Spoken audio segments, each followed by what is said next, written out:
Hello everyone. In previous lecture, we will cover the elbow joint. In this video, we will discuss about the hip joint. तो start करते हैं। जैसे कि अगर आप लोग इस डायग्राम में देख पा रहे होंगे तो ये रहा हमारा हिप जॉइंट। किस किस के बीच में बनेगा? एक तो है हमारी फीमर बोन और दूसरी है हमारी हिप बोन, है ना। हिप हॉप आपने सुना होगा डांस नॉर्मली। तो यहाँ से एक चीज़ और अपनी यहाँ पर पहली चीज़ क्या क्लियर होती है कि हमारा जो हिप जॉइंट है वो किसका जॉइंट होगा? लोअर लिम्ब का। अनलाइक जैसे कि अपन ने क्या देखा था कि हमारा शोल्डर जॉइंट और ये एल्बो जॉइंट ये अपर लिम्ब के जॉइंट थे, लेकिन हमारा जो हिप जॉइंट है किसका जॉइंट होगा? लोअर लिम्ब्स का।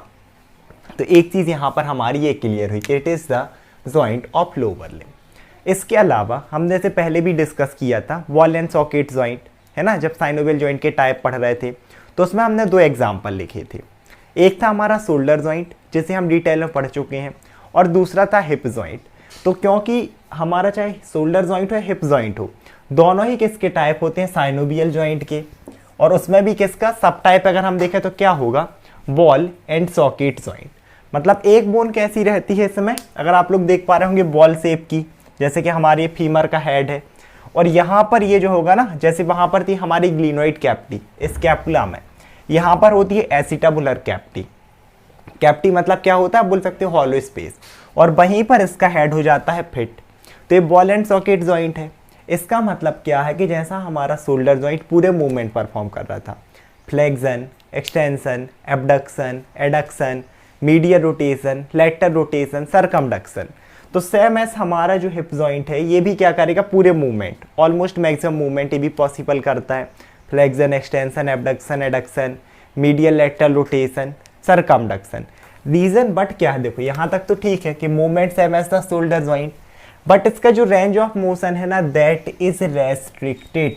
रेस्ट्रिक्टेड का क्या मतलब है कि देखो, अगर मैं शोल्डर जॉइंट का आपसे बोलूँ कि आपको क्या करना है? एबडक्शन। एडक्शन मतलब ऐड करना और एबडक्शन मतलब दूर ले जाना। तो movement of femur movement of humerus, ठीक है, या फिर आप बोल सकते हो arm away from the midline, ये क्या हो रहा? एबडक्शन, दूर। लेकिन आप इसको देखो कि आप कितना दूर कर सकते हो, आप डिग्री देखो, एंगल कितने एंगल में। अगर लेकिन मैं यही बोलूं कि अब आप क्या करो? फीमर को, हिप का एबडक्शन करो, हिप को दूर करो, आप करके देखना कि जितना ज़्यादा आप शोल्डर का एबडक्शन कर पा रहे हो उतना आप हिप का नहीं कर सकते, उतना आप इस फीमर से नहीं कर सकते, थाई से नहीं करते।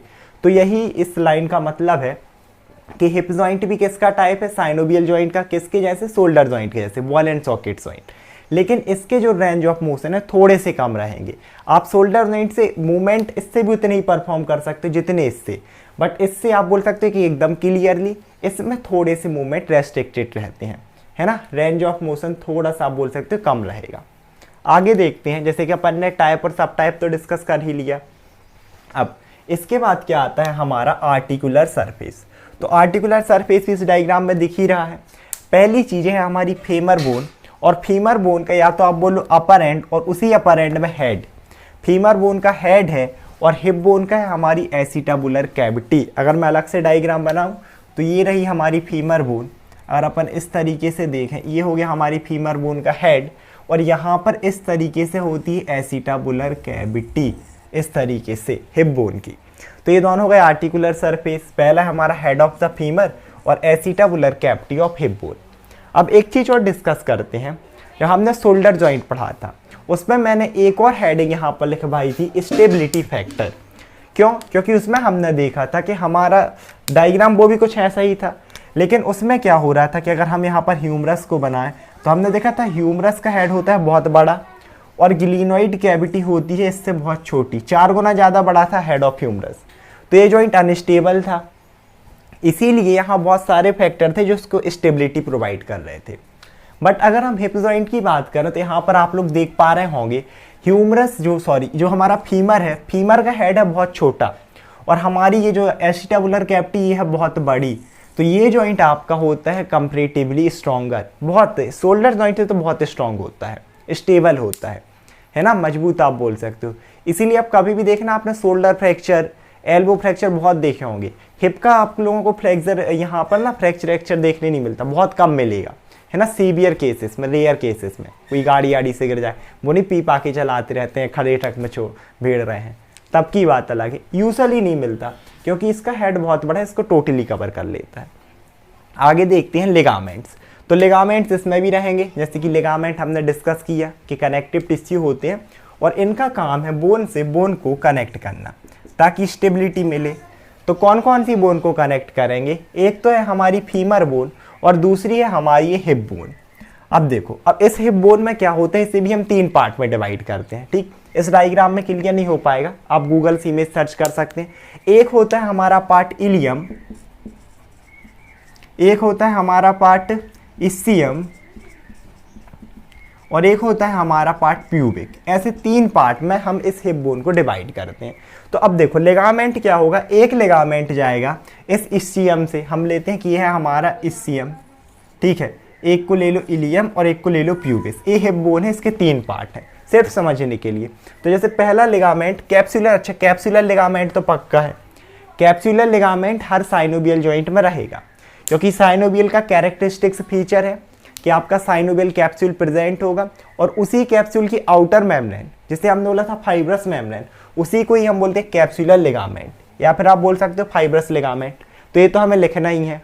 दूसरा लिगामेंट यहाँ पर है इलियो फेमोरल लिगामेंट। लिगामेंट इसीलिए क्योंकि बोन से बोन को कनेक्ट कर रहा। इलियो और फेमोरल, इलियो का क्या मतलब है कि अगर हम इसे इलियम मान लें तो ये निकलेगा इलियम से और किसे कनेक्ट करेगा, फीमर बोन से। तो ये लिगामेंट होगा इलियो फेमोरल लिगामेंट।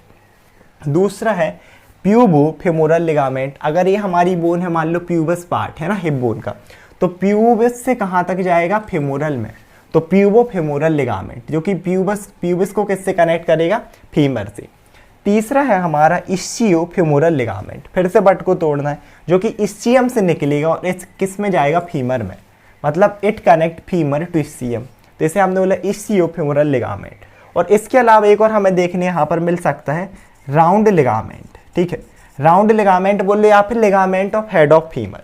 मतलब एक लिगामेंट होता है जो आपके फीमर के हेड को इस तरीके से यहाँ से कनेक्ट करेगा, फाइब्रस कार्टिलेजिनियस टाइप का लिगामेंट आप इसे बोल सकते हैं, ठीक है। तो यहाँ पर ये क्या करता है, पूरे हेड को कवर करता है, तो इसे हमने बोला राउंड लिगामेंट, या फिर आप इसे बोल सकते हो ligament of head of femur. तो ये थे हमारे लिगामेंट्स ऑफ हिप जॉइंट जो कि हिप जॉइंट को स्टेबिलिटी प्रोवाइड करते हैं। Now we will discuss about the blood supply of hip joint. तो जैसे कि हमने शोल्डर जॉइंट में देखा था, पहले तो थी हमारी 2 आर्टरी सरकमफ्लेक्स करके, अपन ने देखी थी ना, क्योंकि यहाँ कौन सी बोन थी, ह्यूमरस, तो हमने देखी थी ह्यूमरल सरकमफ्लेक्स आर्टरी, एक थी एंटीरियर एक थी पोस्टीरियर। सेम है यहाँ पर, क्योंकि हिप जॉइंट में बोन है फीमर, यहाँ पर भी 2 सरकमफ्लेक्स आर्टरी होती हैं जिसे हम बोलेंगे फेमोरल, है ना, क्योंकि यहाँ ह्यूमरस तो ह्यूमरल, यहाँ फीमर तो फेमोरल सरकमफ्लेक्स आर्टरी। बट वहाँ थी एंटीरियर पोस्टीरियर, यहाँ रहेंगी मीडियल एंड लेटरल। तो 2 आर्टरी तो यहाँ से क्लियर हुई कि एक है हमारी मीडियल सरकमफ्लेक्स फेमोरल आर्टरी और एक है हमारी लेटरल सरकमफ्लेक्स फेमोरल आर्टरी। इसके अलावा यहाँ पर एक हमारी रहती है ऑब्चुरेटर आर्टरी जो कि हमारे इस जॉइंट को सप्लाई करेगी, क्योंकि यहाँ पर होते हैं ऑब्चुरेटर फोरामेन। अगर आप लोग ये देख पा रहे होंगे वाइट इस कलर में, एक यहाँ राइट साइड में लेफ्ट साइड में, तो ये जो गैप है इसे बोलते हैं हम ऑब्चुरेटर फोरामेन। और क्योंकि आर्टरी फोरामेन से रन करेगी, पास होगी, दैट्स वाई हमने इसे बोल दिया ऑब्चुरेटर आर्टरी। एक और है हमारे पास ग्लूटियल आर्टरी। ग्लूटियल आर्टरी नाम इसलिए दिया गया क्योंकि ये किसे सप्लाई करती है, ग्लूटियल रीजन को, ठीक है। यहाँ पर अपने होता है पूरा ग्लूटियल रीजन, क्योंकि अपन इससे रिलेटेड मसल भी पढ़ेंगे, gluteus Maximus, minimus, medius, relation में सारी चीज़ें आएंगी। तो अपन आगे देखते हैं। इसके अलावा the nerve supply of hip joint, तो नर्व कौन कौन सी सप्लाई करेंगी, जैसे कि फीमर बोन है तो आप अगर नॉर्मली चाहो तो यहाँ पर फेमोरल आर्टरी भी लिख दो, क्योंकि ऑलमोस्ट उसी की ब्रांच है ना, चाहे मीडियल सरकमफ्लेक्स हो, लेटरल सरकमफ्लेक्स हो, ये सारी किसकी ब्रांच है, फेमोरल आर्टरी की। तो सिंपल तो आप यहाँ पर फेमोरल आर्टरी भी लिख सकते हो, क्योंकि फेमोरल आर्टरी है, तो क्योंकि देखो चाहे आर्टरी हो, नर्व हो, लिम्फ वेसल हो, ये ऑलमोस्ट सारी एक साथ ही चलती हैं। जहाँ आपकी ऑब्चुरेटर आर्टरी, ठीक है, अपन ने क्या देखा कि ये है फेमोरल नर्व, यहाँ पर फेमोरल नर्व के साथ फेमोरल वेन भी होगी और फेमोरल आर्टरी भी होगी, साथ में ही रन करते हैं, ठीक है। तो अपन आगे देखें तो क्योंकि फेमोरल आर्टरी है तो यहाँ पर होगी हमारी फेमोरल नर्व, एक चीज़।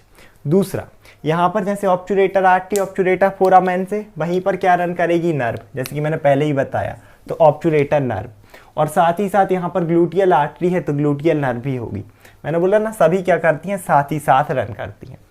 मेनली अगर आप यहाँ पर सिर्फ लिखना चाहो तो सिर्फ फिमोरल नर्व भी लिख सकती हो, ठीक है, लेकिन अगर इनको अलग अलग करके लिखोगे तो ज़्यादा बेटर है ना, क्योंकि इनके अलग अलग डिवीजन अप्लाई करते हैं। बट इन सिंपल वर्ड आप इन तीनों को भी यहाँ पर मेंशन कर सकते हो। अब हम देखते हैं रिलेशंस ऑफ हिप जॉइंट, यानी कि हमारे हिप जॉइंट के आसपास क्या क्या स्ट्रक्चर होंगे और ये किन किन चीज़ों से रिलेटेड रहेगा। तो फिर से हम एक डायग्राम बनाएंगे, सिंप्लीफाइड डायग्राम है, आप बुक्स और अच्छा बना सकते हो, बट हाँ इसमें समझ में बहुत अच्छे से आएगा। जैसे कि अपन ने पहले भी है ना शोल्डर जॉइंट और एल्बो जॉइंट को देखा था। तो सबसे पहले हो गया हमारा जॉइंट, यहाँ पर मतलब क्या क्या होगा, हेड ऑफ फीमर और एसिटाबुलर कैविटी जॉइंट होंगी, ठीक है। अब हम यहाँ पर देखें तो पहले ना हम साइड देख लें। तो ऊपर साइड जो आप लोग देख रहे हो ये है हमारी सुपीरियर साइड, ठीक है, नीचे है हमारी इंफीरियर साइड, ये है हमारी anterior side and that is posterior side. तो अब देखो जो जो स्ट्रक्चर ऊपर है मतलब वो सुपीरियर रिलेशन, जो नीचे है वो इंफीरियर रिलेशन, जो आगे है तो एंटीरियर रिलेशन और जो पीछे तो पोस्टीरियर रिलेशन। तो स्टार्ट करते हैं सुपीरियर साइड से, अगर हम स्टार्ट करें है ना, सुपीरियर से कर लें, फिर हमने क्या लिखा, पहले एंटीरियर लिखा है, एंटीरियर से देखें। तो एंटीरियर में अगर आप लोग देख पा रहे होंगे तो सबसे पहले एक मसल दिख रही होगी जिसका नाम लिखा है इलियोसॉस मसल।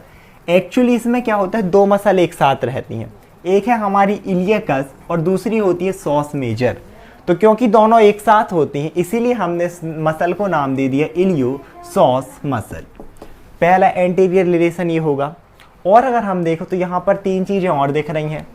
तो पहली ये जो है ना दैट इज़ फेमोरल नर्व, और क्योंकि मैंने बोला अगर फेमोरल नर्व है तो वहाँ आर्टरी और वेन भी होंगी, तीनों एक साथ रन करती हैं।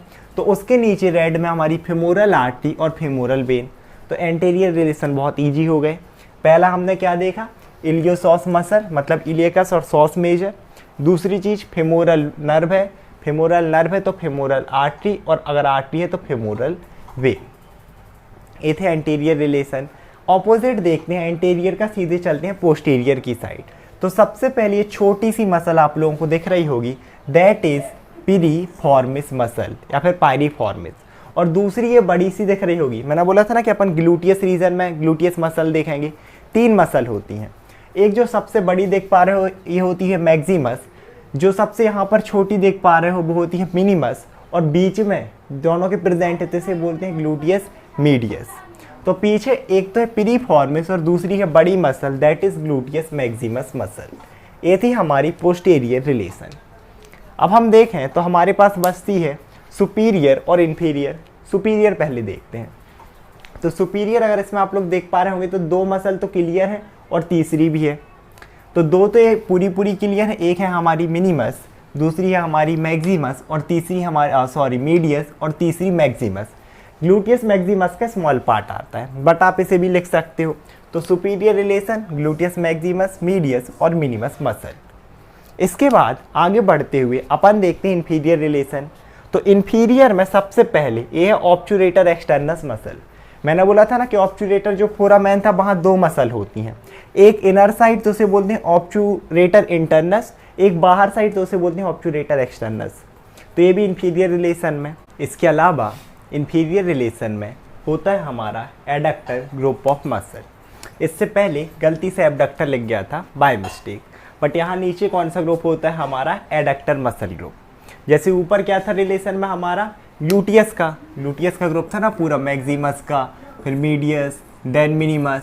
सेम ऐसे इन्फीरियरली में होता है एडक्टर ग्रुप का, एडक्टर मसल का ग्रुप। और तीन मसल हैं, पहली है हमारी मैग्नस, दूसरी है लॉन्गस और ब्रेविस। अब इन्हें एडक्टर क्यों बोल रहे हैं इन तीनों को, रीज़न ये है कि तीनों कराती हैं एडक्शन ऑफ थाई, है ना, या फिर बोल सकते हो हिप। जैसे ये यहाँ पर अगर हम देखें तो ये हो रहा है एडक्शन, लेकिन किसका, शोल्डर का, या फिर अपन बोल सकते हैं आर्म का। सेम एस हमारे अगर जो है ना बोलते हैं ना हम हिप या फिर हमारे थाई का जो मसल एडक्शन करवाती हैं, ऐड करवाती हैं, वो यही तीनों मसल होती हैं। तो इनने हमें बोल दिया adductor Magnus, adductor longus and adductor Brevis muscle. आगे देखते हैं मूवमेंट ऑफ हिप जॉइंट। तो जैसे कि अपन ने इसका सब टाइप देखा कि ना कि ये क्या है, ball and socket joint, synovial का ही एक टाइप। और बॉल एंड सॉकेट जॉइंट में होते हैं मैक्सिमम मूवमेंट, मतलब सबसे ज़्यादा मूवमेंट। तो सबसे पहला मूवमेंट है हमारा फ्लेक्शन, और फ्लेक्शन कराती है हमारी सॉस मेजर और यूलिकस मसल। इसका ऑपोजिट हो जाएगा एक्सटेंशन अगर हम मूवमेंट देखें, और ये कराती है हमारी gluteus maximus as well as the hamstring muscle. इसके अलावा ये जो ग्लूटियस मैक्सिमस है, मीडियस मिनिमस, इसे अपन अलग से पढ़ेंगे, है ना। ग्लूटियल रीजन की बहुत सारी मसल पढ़ेंगे, 7 से 8, तभी चीज़ें और क्लियर होंगी। इसके अलावा अब हमारा है एडक्शन। तो जैसे कि अपन ने एडक्टर ग्रुप देखा मसल का, तो उन्हें एडक्टर मसल क्यों बोले थे, क्योंकि वो करा रही थी एडक्शन ऑफ हिप, तो इसीलिए वो कराएंगी adductor magnus, longus and brevis muscle.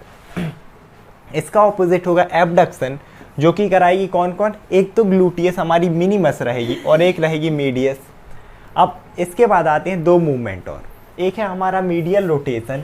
तो देखो मीडियल रोटेशन मतलब रोटेशन होगा towards the mid line, medial side, तो इसीलिए इसमें आ जाएगा ग्लूटियस मिनिमस और मीडियस। देखो दोनों नाम है ना, मीडियल रोटेशन, तो मीडियस और मिनिमस, एम से मिडिल रख लो और एम से ही इन दोनों मसल के नाम। और एक है हमारा लेटरल रोटेशन, जो कि करवाती हैं 2 जेमिलाए मसल, एक होती सुपीरियर जेमिलाए और एक ही इंफीरियर जेमिलाए। ये सारे ग्लूटियल रीजन की मसल हैं, एक साथ पढ़ेंगे। हमारा लास्ट पॉइंट है क्लिनिकल, यानी कि इसमें हमें क्या क्लिनिकल कंडीशन देखने मिल सकती है। तो सबसे कॉमन है congenital dislocation of hip joint.